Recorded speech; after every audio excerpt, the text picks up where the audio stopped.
辛唔辛苦咧？做全職媽媽超辛苦，新手保姆大戰細路，都冇辦法噶喎，由佢喊咯。一個人亂，個心都會亂。全職媽媽掉低頭家。媽媽去日本啊！謝謝，唔知點解講普通話。拍拖開始我就冇試過自己去旅行，想放假，想俾一個假期自己。我哋之間已經冇説話好講啦。美女入替，拿手唔成西。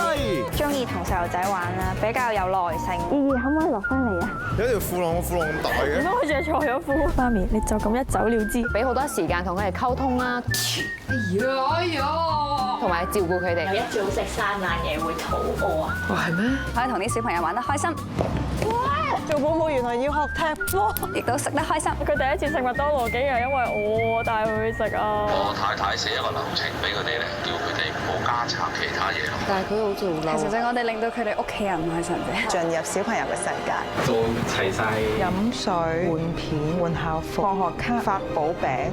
係啊，未搽晒面啊！等先，冷靜少少好唔好？冷靜少少，你唔好再打我啦！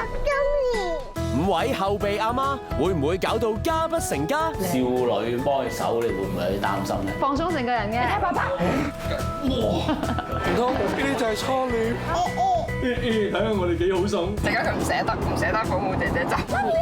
好唔捨得小小姐姐啊！你係咪啊？可能到時我哋嚇。係啊。 ViuTV 總動員親子真人 show， 全職媽媽幫大家。會唔會打格仔㗎？